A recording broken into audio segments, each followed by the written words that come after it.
விளையாடுறதுக்கு world card என்ன plan? ஒவ்வொரு சீசன்லையுமே வைல்ட் கார்டு கண்டஸ்டன்ஸ் அப்படிங்கிறது ரொம்ப முக்கியமாக பார்க்கப்படும். ஏன் அப்படின்னு கேட்டிங்கன்னா, தேவையில்லாத மிச்சம் சாப்பிட்டு கண்டஸ்டன்ஸ்லாம் வெளியே தூக்கி போட்டு இனிமேல் கேமை கொஞ்சம் புதுசாக மாத்திர இன்ட்ரெஸ்டிங்காக கொண்டு போகிற மாதிரி கண்டஸ்டன்ஸை தூக்கி உள்ளே போடுவாங்க. அதுவும் இந்த சீசனில் ரொம்பவே முக்கியமான ஒரு விஷயமா இருக்குது வைல்ட் கார்டு என்ட்ரி அப்படிங்கிறது. ஏன்னா ஆல்ரெடி உள்ளே இருக்கவங்க வந்து பார்த்தீங்கன்னா மிக்சர் கிலோ கணக்கில் சாப்பிட்டு இருக்காங்க. எதுக்கு உள்ளே போய்கள் அவங்களுக்கே தெரியாத அளவுக்கு பார்த்துட்டு இருக்காங்க. ஏதோ 1-2 பேர் 4-5 பேர் வந்து கற்றுக்க ஏதோ கண்டென்ட் கொடுத்துட்டு இருக்காங்க தவிர மற்றபடி எல்லாருமே எதுக்கு உள்ளே இருக்காங்கன்னு தெரியாத அளவுக்கு தான் இருக்குது. ஸோ இந்த சீசனில் வைல்ட் கார்டு கண்டஸ்டன்ஸ் வந்து ரொம்பவே முக்கியமாக தேவைப்படுறாங்க. கட்டாயத்தில் இருக்கிறாங்க அப்படின்னு சொல்லிட்டு தான் பிக் பாஸ் டீமை நம்ம சொல்லணும். அவங்க போய் தான் கண்டென்ட் கொடுக்கணும். அவங்க போய் சுவாரஸ்யம் மாற்றுவாங்களா அப்படின்னு சொல்லிட்டு நம்ம எல்லாம் எதிர்பார்த்துட்டு இருக்கோம். இல்லை யாராக வரோம்னு சொல்லிட்டு நமக்கு எதுவும் புதுசாக நம்ம சொல்ல தேவையில்ல. எல்லாமே ஆல்ரெடி ப்ரமோ கூட்டிட்டு எல்லாமே ரிவீல் பண்ணிட்டாங்க. ஸோ யார் போக போகிறாங்கன்னு தெரியும். பட் எப்போ போக போகிறாங்கன்னா கொஞ்சம் சஸ்பென்ஸாக இருந்துச்சு. இந்த வாரமாக அடுத்த வாரம் சரி சஸ்பென்ஸாக இருந்துச்சு. பட் அவங்க இன்னைக்கு இப்போ உள்ளே போகிறாங்க. உள்ளே போகிறது யார் அப்படின்ட்டு பார்த்தீங்கன்னா, ஃபஸ்ட்டு அனிதா கணேஷ் போகிறாங்க, அடுத்தது சாண்ட்ரா போகிறாங்க, அடுத்தது எல்லாமே எதிர்பார்த்த மாதிரி பிரஜின் போகிறாரு, அடுத்தது அமித் இவர் போகிறாரு. ஸோ இவங்க எல்லாரும் போயிட்டு எந்த அளவுக்கு மாற்றுவாங்க அப்படின்னு தெரியல. ஸோ உள்ளே போய் ஏதாவது கேம் பிளான் என்ன வச்சுக்கிங்கன்னு சொல்லிட்டு கேட்கும்போது ஒவ்வொருத்தராக சொல்கிறாங்க. குரூப் இருக்கு உள்ள, அந்த குரூப்பை உடச்சிட்டேன்னா டெஃபினெட்லி இவங்களோட ஸ்ட்ராட்டஜி என்னன்னு எங்களுக்கு தெரியும். உள்ளே போய் என்ன பண்ண போகிறீங்க அப்படின்னு சொல்லி சாண்ட்ரா கேட்கறது. சாண்ட்ரா என்ன சொல்கிறாங்கன்னா, உள்ளே போய் நான் ஒரு குரூப் இருக்குது, அந்த குரூப்பை நான் ஃபஸ்ட் நான் உடைக்க போகிறேன். அதுக்கப்புறம் இவங்க எல்லாம் நான் யார் என்னன்னு நல்லாவே எனக்கு தெரியும். ஸோ எனக்கு தனியாக ஒரு ஸ்ட்ராட்டஜி வச்சிருக்கேன். அந்த ஸ்ட்ராட்டஜி எக்ஸிக்யூட் பண்ணும்போது நான் யாரும் தெரியும் அப்படிங்கிற மாதிரி சொல்கிறாங்க.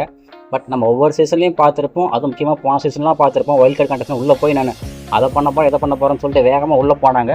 பட் உள்ள கண்டஸ்டன் வெளியே வரது முன்னாடி வைல்ட் கண்டஸ்டன் வெளியே வந்துட்டாங்க அப்படின்னு நம்ம நிறையவே பார்த்துருப்போம். ஸோ அந்த மாதிரி இவங்க போகிறவங்க என்ன பண்ணுவாங்க, இவங்க போய் அவங்க கூட சேர்ந்து மிச்சம் சாப்பிடுவாங்களா இல்லை இவங்க ஏதாவது பண்ணுவாங்களா அப்படின்னு சொல்லிட்டு நம்ம கண்டிப்பாக வெயிட் பண்ணி பார்க்கலாம். ஏன்னா இந்த சீசனில் உண்மையாகவே சொல்கிறேன், கண்டிப்பாக தேவைப்படுது. போய் ஏதாவது பண்ணணும் அப்படிங்கிறதுல ரொம்பவே முக்கியமான விஷயமா இருக்குது. பண்ணுவாங்களா அப்படிங்கிறத நம்ம எதிர்பார்க்குறோம். சாண்ட்ரா சொன்னதை கூட கொஞ்சம் அக்செப்ட் பண்ணிக்கிற மாதிரி தான் இருந்துச்சு. ஏதோ பிளான் வச்சிருப்பாங்க போல இருக்கு, உள்ள போய் ஏதோ பண்ணுவாங்க அப்படின்னு சொல்லிட்டு. பட் அடுத்தது பிரஜினும் திவ்யாவும் சொன்னாங்க பார்த்தீங்களா, அதுதான் கொஞ்சம் கூட இங்கே எப்பயுமே டைலாக் பேசுகிற மாதிரி பேசுகிறாங்க. உள்ளே போனே சும்மா தரன்னு இழுத்துச்சிடா செய்ய போகிறேன் பாரு அப்படிங்கிறாரு பிரஜின்னு. இவங்க திவ்யா பார்த்தீங்கன்னா எல்லாத்தையும் நான் கிளாஸ் எடுக்க வேண்டியிருக்கு, நம்ம போய் கிளாஸ் எடுக்க போகிறேன், நீங்கள் எல்லாம் என்னென்ன பண்ணுறீங்க எது பண்ண நான் கிளாஸ் எடுத்து எனக்கு திருத்த போகிறேன் அப்படிங்கிற மாதிரி சொன்னாங்க.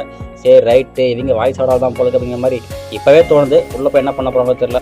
அது இல்லாமல் உள்ள பேருக்கு சில பேருக்குல கிளாஸ் எடுக்க வேண்டியது இருக்கு சார். உள்ள எடுத்து கால் வச்ச உடனே தரன்னு இது வரைக்கும் பேசின 3 பேர் சொன்னதை கேட்டு நான் ஆடி போயிட்டேன், அசந்து போயிட்டேன். அடே எங்கள் அப்பா இவ்வளோ பேர் ஆளாக இருக்காங்களே சாமி, இவங்க உள்ளே போனாங்கன்னா ஸோ வேறு லெவலில் இருக்கு அப்படின்னு சொல்லிட்டு இவங்களெல்லாம் தூக்கி சாப்பிட்ற மாதிரி நான்லாம் வந்து இன்னும் சொல்கிற ஆள் கிடையாது. நான்லாம் இறங்கி செய்கிற ஆள், நான் எப்படி இறங்கி செய்கிறேன்ட்டு பாருங்க அப்படிங்கிற மாதிரி ஒருத்தர் சவாலே விட்டுட்டு உள்ளே போகிறாரு. யார்? அமித் பார்கவ்.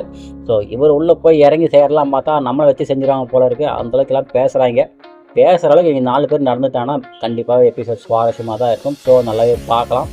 இதோட கேமோட பெர்ஸ்பெக்டிவாக மாறும் சொல்லிட்டு எதிர்பார்க்கலாம். பட் சொல்கிறது மட்டும்தாங்க, உள்ளே போய் நானும் மிச்சர் தாங்க சாப்பிட போகிறேன்னு சொல்லிட்டு உள்ளே போனாங்கன்னா இதுக்கு மேலே நான் ஆண்டவன் தான் காப்போம் இந்த எபிசோட பார்ப்போம். ஸோ இப்போ நீங்கள் என்னைக்கும் சொல்லி கமெண்ட் செக்ஷனில் சொல்லுங்கள். இவங்க 4 பேரும் சொன்னது மாதிரி நடந்துப்பாங்களா, இல்லை வடிவேல் சொல்கிற மாதிரி இந்த ஊரில் இருக்கலாமா, இல்லை நம்ம வடி துபாய் பக்கமே போகலாமா அப்படிங்கிற மாதிரி ஏதாவது முடிவு எடுக்கணுமா அப்படிங்கிறத கமெண்ட் செக்ஷன் சொல்லுங்கள். அது கரெக்டாக இல்லை நம்ம பார்த்துப்போம். And okay, thank you. போகிற அசால்ட் நான் வந்து வாய்ஸை விட மாட்டேன், நான் செஞ்சு காட்டுவேன்.